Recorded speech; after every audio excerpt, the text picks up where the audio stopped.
Değerli misafirlerimiz, saygıdeğer konuklarımız, değerli Hür Dava Partisi Genel Başkanı ve değerli Hür Dava Partisi Gaziantep İl Başkanı ve değerli SDK temsilcileri. Hür Dava Partisi Gaziantep İl Başkanlığı tarafından organize edilen iftar yemeğimize hepiniz hoş geldiniz, sefalar getirdiniz.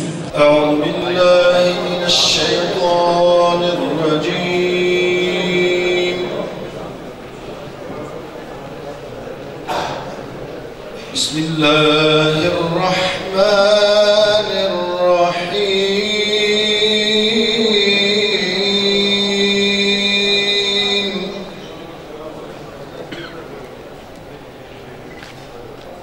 İnne fî halqis semâvâti vel ardi ve ihtilâfil leyli ven nehâr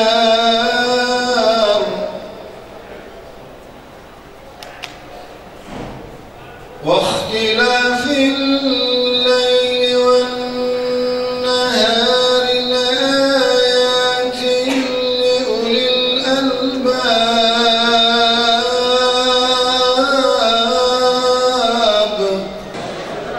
Hür Dava Partisi Gaziantep İl Başkanlığımızın düzenlemiş olduğu iftar programımıza hoş geldiniz, sefalar getirdiniz.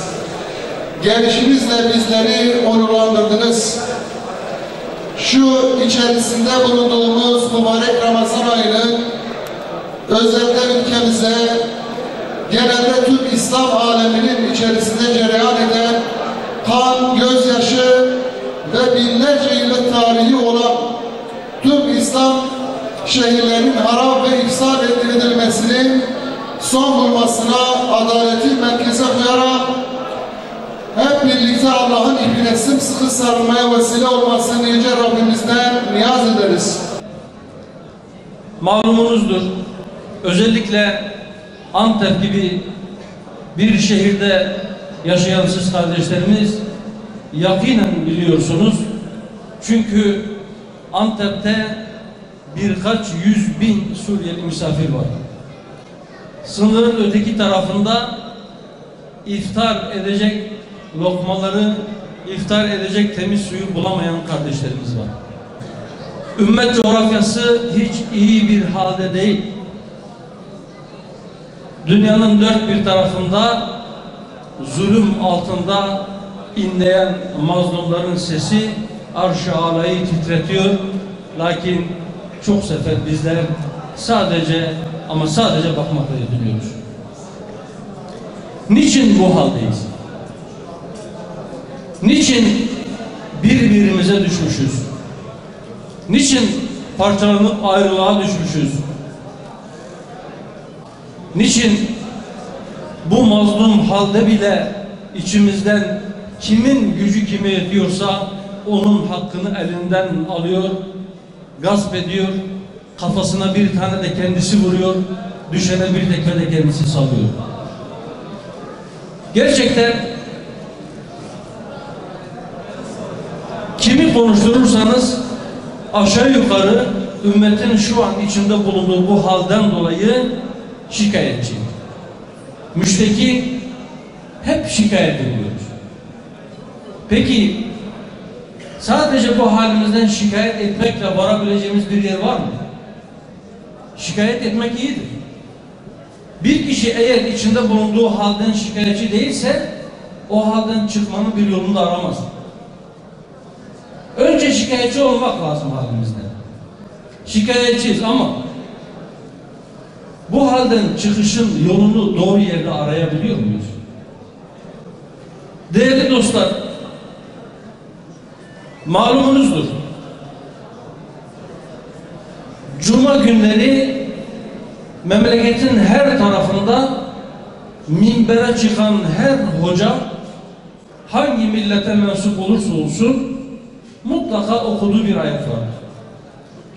Belki sürekli tekrar edildiği için artık rutine binmiş, çok fazla dikkat çekmiyor da olabilir. Nedir o ayet? Her cuma tekrarlanan ayet. Estaizu billah. İnna Allaha ya'muruna bil adli vel ihsani ve ita'i zil kurba. Sürekli tekrar ediliyor. Hiç düşündük mü acaba? Niçin bu ayet bu kadar çok tekrar ediliyor? Bu ayet ümmet coğrafyasının her tarafında, bütün İslam beldelerinde, bütün minberlerde sürekli tekrar edildiği halde niçin adalete bu kadar uzak düşmüşüz?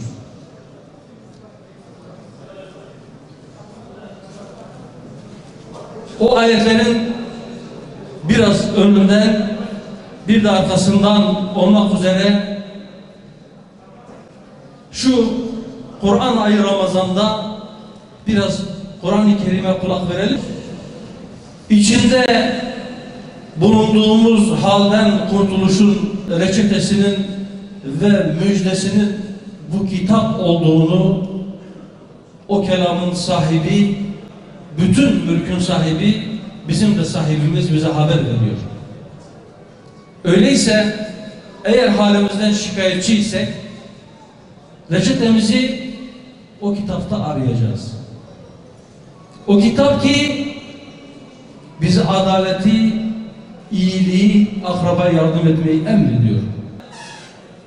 Bize hatırlatılan o Allah'ın o emrine, Allah size adaleti emrediyor diye yapılan hatırlatmalara rağmen adaleti ne kadar ayakta tutabiliyoruz?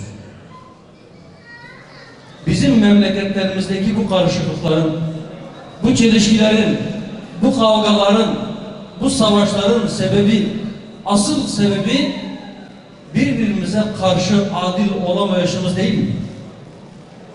Birbirimizin hakkına riayetsizlik değil mi?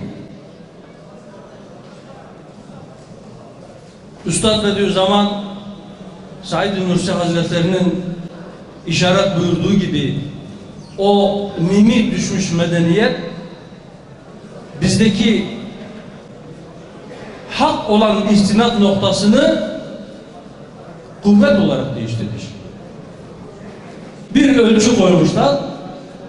Diyorlar ki kuvvetli olan haklıdır. Kuvvetli olan kuralı koyar.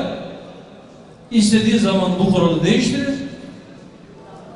O kurala, o kuvvetliler tarafından konulmuş olan kurallara riayet etmeyeni de dilediği zaman cezalandırır. Dilediği ölçüde cezalandırır. Bunu bize de kabul ettirmişler. Çıkış yolumuz, şu perişan halden çıkış yolumuz birbirimizin hakkına riayet etmek ve yine aziz kitabımız Kur'an-ı Kerim'in bize gösterdiği gibi, bizi ilan ettiği gibi kardeşler olmak. Eğer gerçekten biz birbirimize adaletle davranmayı öğrenebilirsek, o zaman aramızdaki kardeşlik hukuku da tecelli edecektir.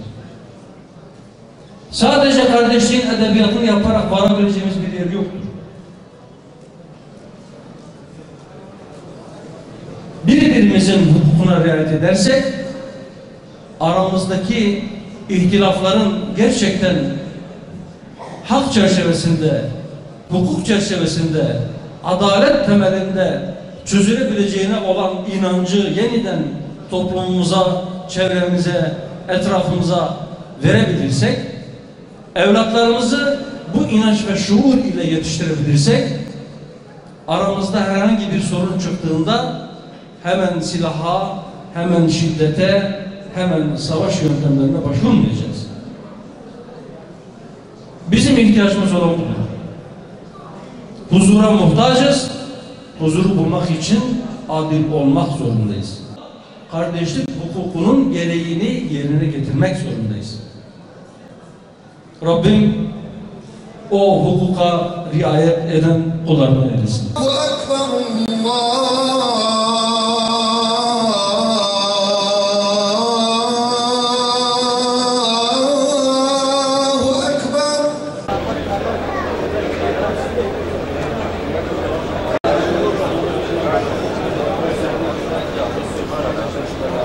Çatlayan topraklara rahmet yağmuru gitsin tüm gönüller, birleşsin tüm eller. Sağlamak hem bizim hem de aslında